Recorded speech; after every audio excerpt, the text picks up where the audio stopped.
Hello, welcome. Welcome. This is the global community for adults who are healing CPTSD. My name is Athena, and if this is your first time joining us, or your first time hearing my voice, perhaps on a replay, I just want to warmly welcome you to our community. Your presence with us is felt and valued. We've all been joining here together about once a week for over 11 years now, coming up on 12 years. We are so glad that you've decided to be here with us. So what we're doing the past few months, I guess the past several months now, we have been doing a bit of a guided read and weekly open discussion surrounding Pete Walker's most recent book titled Holistically Treating Complex PTSD, a Six-Dimensional Approach. So that is what you can expect here on this channel. We do have a weekly live stream. We meet up every week. Before I forget, this YouTube channel is sponsored by the Foundation for Post-Traumatic Healing and Complex Trauma Research. And we provide daily recovery support between therapy appointments for anyone who is in trauma therapy, anyone seeking to heal as an adult from repeated relational trauma, typically beginning in childhood. So adults who are healing from childhood trauma. So we provide daily trauma-informed peer support between therapy appointments. It's not therapy, it's not clinical support, clinical therapeutic support. It's actually side-by-side, peer-to-peer support offered between your therapy appointments. So, and this YouTube channel is made possible by the Foundation. And the Foundation is made possible by you. Anytime you share out these videos or add them to a playlist or choose to make a donation, or you decide to join one of the programs, whether it's a peer support chat group or daily recovery support or trauma-sensitive yoga or weekly creative group or healing book club, you can learn all about everything at cptsdfoundation.org. But anytime someone participates in anything, a portion of those proceeds go to not only our scholarship fund so that we can continue providing low-cost and no-cost resources for adults who are healing childhood trauma, but it means that I am still able to be here with everyone, week after week, month after month, year after year, for going on 12 years now. So thank you. And a very special thank you to John Harvey and Ninja Taco and Jeffrey Sherman for being here consistently for so many years and making sure that our chat box is a safe enough place for our community members to come every single week. Thank you, thank you. My hand is on my heart. Before we dive into our text, which we will be starting in the middle of page 370, we are on the fourth subcycle of reactivity, and this is the subcycle of helplessness and hopelessness in the abandonment depression. Before we get started, I do just want to pause and say hello to everyone who's here. Hello to you, Karen. Hello, Kitty. Hello, Jeffrey. Hello, John Harvey.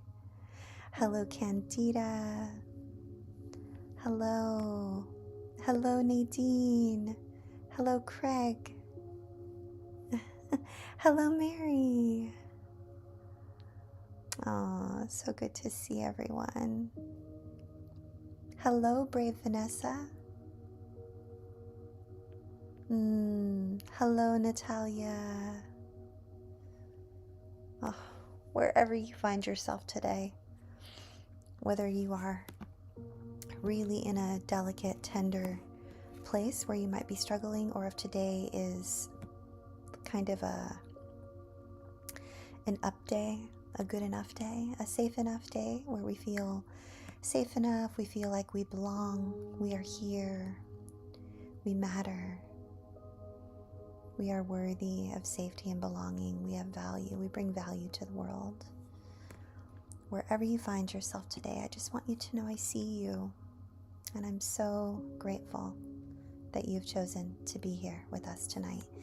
Hello, Ninja Taco. So good to see you, Recovery Buddy. It's always so good to see you. Thank you. So, I want to remind everyone that I will be ending early tonight, and I'm not sure how many Mondays, because I'm going to be going straight from here into our 8 p.m. Eastern daily recovery support with CPTSD Foundation. So I am so grateful to be able to spend some time here with you. And I'm going to begin our reading in the middle of page 370. I want to check before I get started. I really want to check and make sure that the volume is good for you. How is the background music? Is it overpowering? How is my voice? Is it loud enough? Warm welcome, Rebecca. So glad you're here.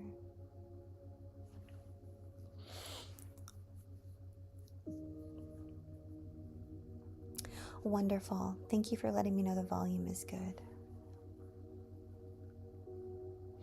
Thank you. Thank you so much. Thank you. All right. Middle of page 370. Please feel free to share anything that comes up for you in the chat box if that feels safe and supportive for you and your unique healing journey. And again, wherever you find yourself today, if you're feeling a little tender, we are so glad you're here. I see you. I honor you. I honor your process. And if you are having a good day, thank you for being here with us. Thank you for sharing your light and your love and your compassion with us. I see you and I honor you and I honor your process. Here we go. Pete says, middle of page 370, sometimes survivors get lost and stuck in the misery and desolation of the abandonment depression for excruciatingly long periods of feeling as helpless as they were in childhood. This helplessness repeatedly morphs into hopelessness, and they painfully vacillate between these states. Tragically, parental abandonment stranded them in feeling helpless, which exacerbated their hopelessness and mired them in giving up. Therapists can psychoeducate survivors about the cause of this to help them escape the cycle. Most importantly, they can guide survivors into grieving through these terrible flashbacks into their desolate lack of caring in childhood. Over time, this can aid survivors to embark on the recovery journey of building their self-compassion, self-protectiveness, and self-supportiveness. Top of page 371. Pete says, although survivors eventually need to work on several dimensions of recovering at the same time, recovering is to some degree progressive at first. frustratingly, it is also typically marked by recurring periods of regression. Therapists can sometimes kickstart therapy by psychoeducating survivors early on about the 6 key dimensions of their developmental arrests outlined in Chapter 1. And don't worry, you guys, we're going to go back and we're going to revisit the beginning of the book. And we're likely going to be going through this book again. For those who missed the first part, and just for each of us who find ourselves in this healing journey. Second paragraph, page 371. Early sessions often need to address the daunting task of dissolving survivors' denial and minimization about the traumatizing childhood abuse and or neglect they suffered. Learning that their parents were not their allies is a hard pill for many survivors to swallow. Therapists need to be patient and gently persistent in aiding survivors to understand and accept that abysmal parenting caused their developmental trauma and CPTSD. Therapists can soften this news with reassurances that survivors did not cause their symptoms and difficulties. Therapists can also offer survivors the hope of recovering by referencing my holistic 6-dimensional approach, which offers progressive relief from their symptoms, as well as effective tools for turning their developmental arrests into ongoing, evolving dimensions of their innate intelligence. Second to last paragraph, page 371. Many survivors often experience some immediate relief as they learn about the causes of their CPTSD.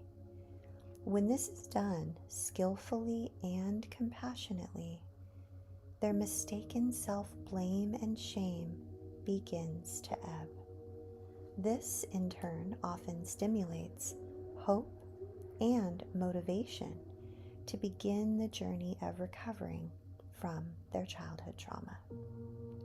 Once denial and minimization are sufficiently deconstructed, work on raising survivors' awareness about their developmental arrests can begin in earnest.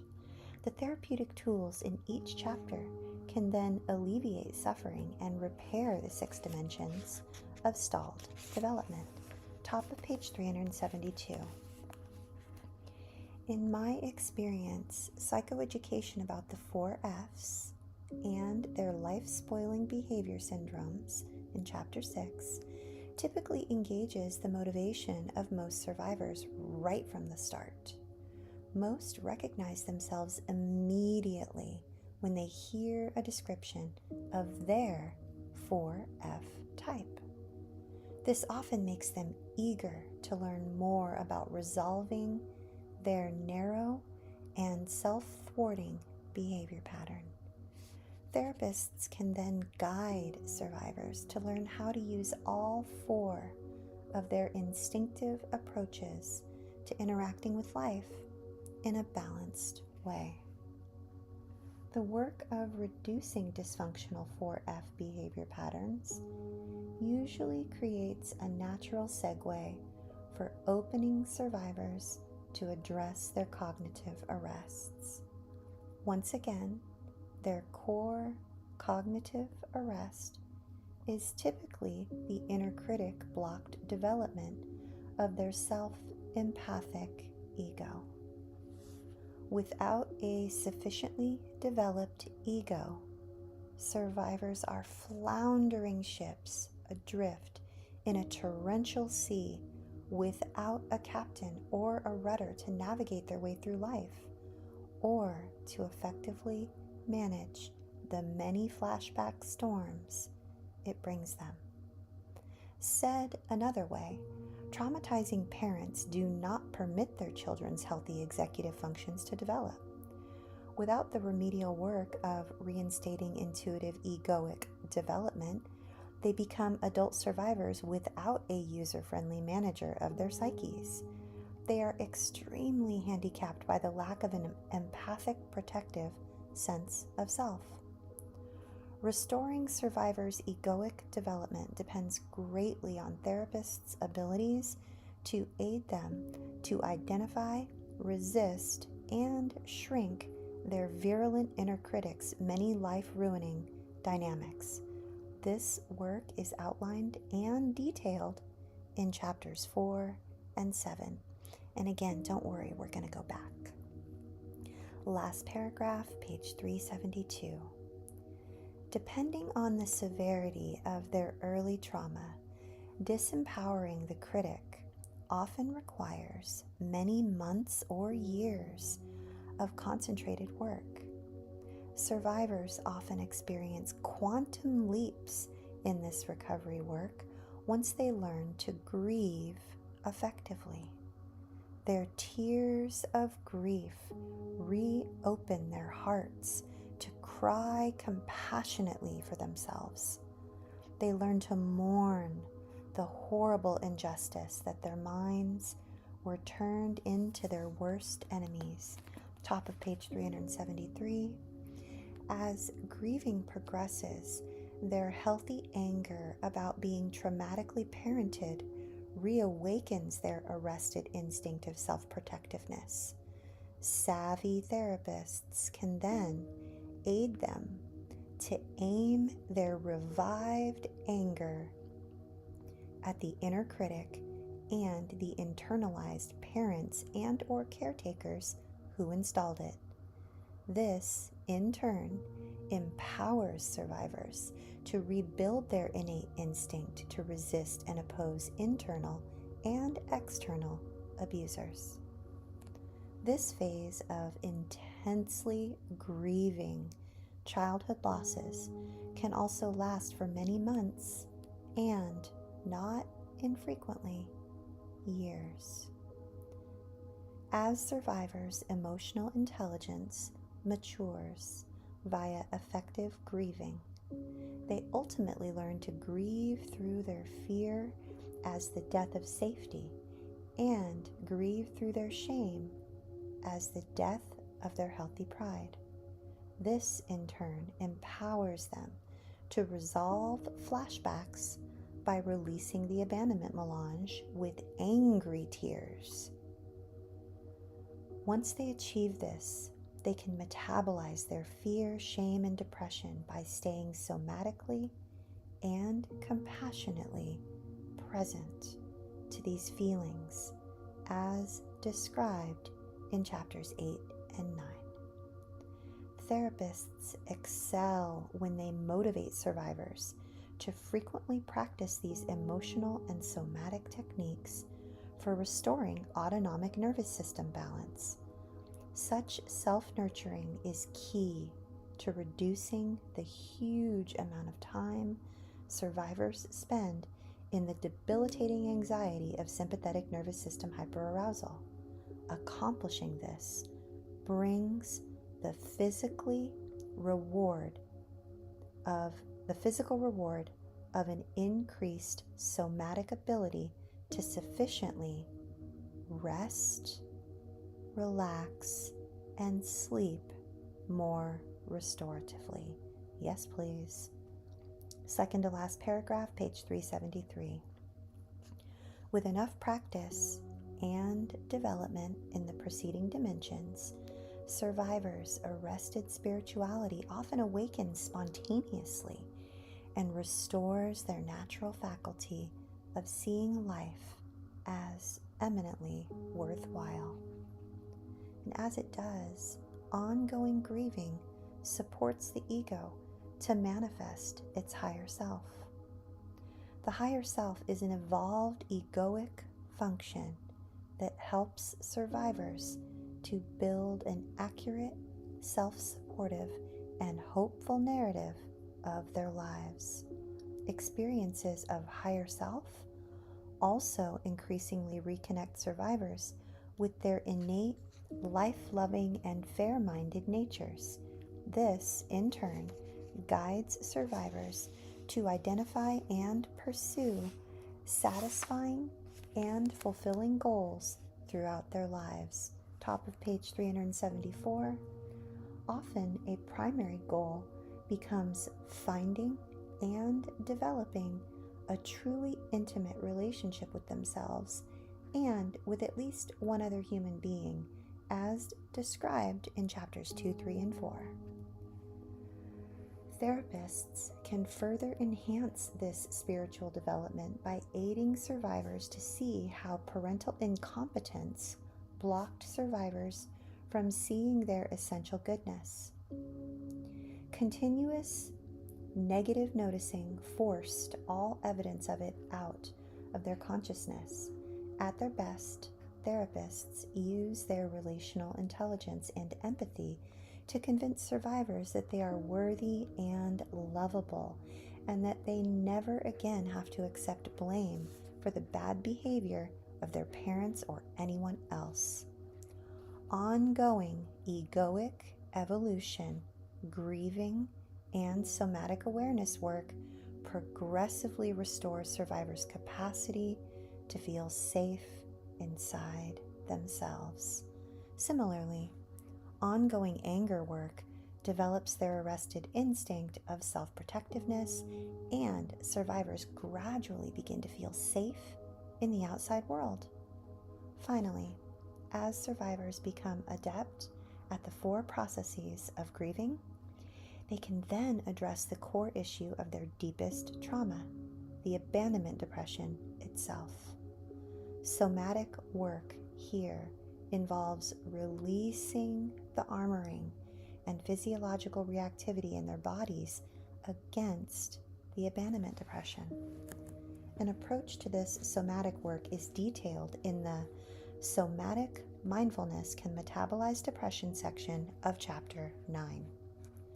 This work culminates when survivors compassionately support themselves through their normal experiences of depression, as well as those which they experience in flashbacks. This latter statement is important to emphasize because flashbacks never totally cease. However, their frequency, intensity, and duration continuously decrease when therapists guide them to manage the critic and the abandonment melange effectively. Bottom of page 374. Throughout the recovery process, therapists can use judicious combinations of all of the therapeutic processes above to help survivors restore their developmentally arrested self-esteem. Success here typically correlates with the quality of the multidimensional care and positive noticing given to survivors. When therapists ongoingly notice survivors in a positive light, survivors gradually follow suit in the way that they view themselves. Can we all just take a deep breath together? That right there is the roadmap. Pete does this thing occasionally where he just lays it all on the line and he gives us an absolute roadmap for success. He has certain sections in this book that gather together all of the pieces to remind us, look, we've been breaking it down piece by piece, granule by granule, but guess what? This plus this plus this plus this equals this. This is what you've been waiting for. And tonight was one of those nights.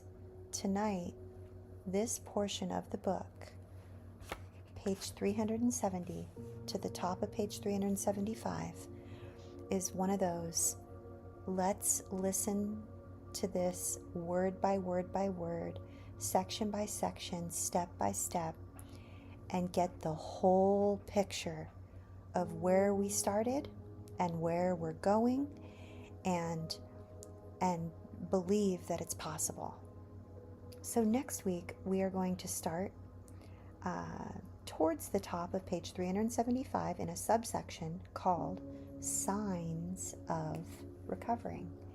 And it will be several pages, and it will likely end on page 380, second paragraph. And it will be very fast moving and probably a bit of a snapshot like tonight was, very similar. Because this here points to all of the ways we can know that everything we have been learning can be put into practice. And guess what? We've already been doing it. It's so very encouraging. So I just want to pause and check in with everyone before we have to go for the evening. And I just want to ask how you're feeling.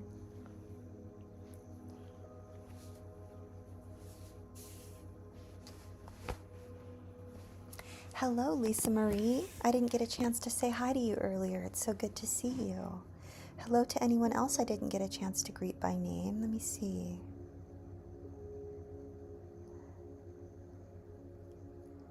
I think I got a chance to say hi to everybody else. If there's anyone else I didn't get a chance to greet by name, I just want to warmly welcome you. Hello, Acquisition. So good to see you. Thank you for always commenting on the rendered videos as well. It really, really helps. It helps me with the algorithm.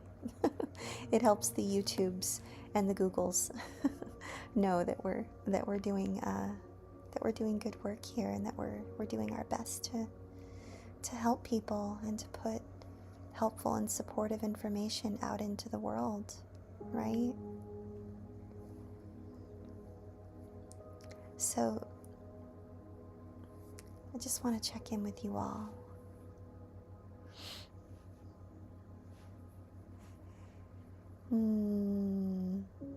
Oh, you're so welcome, Lisa.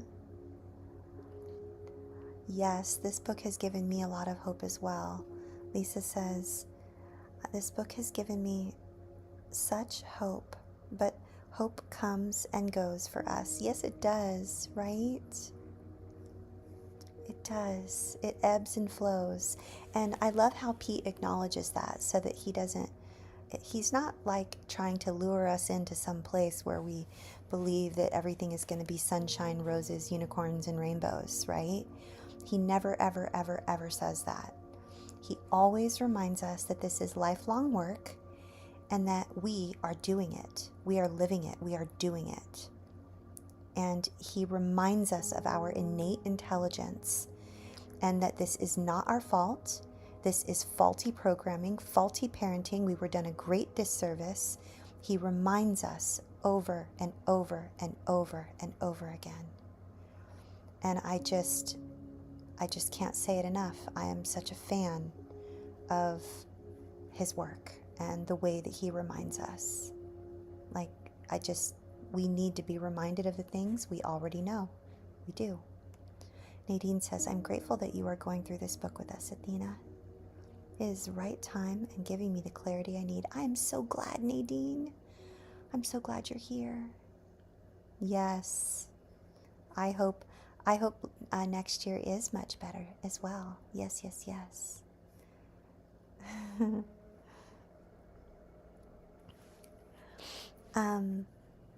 Jeffrey says, the family is very supportive and soothing for me. Thanks for being a safe space, guys. Oh, you're so welcome. I'm so glad you're here. Thank you so much to each and every one of you. And I must have missed something, Kitty. I'm so sorry. Whatever I missed, Kitty, my chat box is frozen. And Mary as well, and anyone else. Please know that I'm trying. Whatever I missed, my hand is on my heart, and I'm just offering you compassion and warmth and acknowledgement and validation.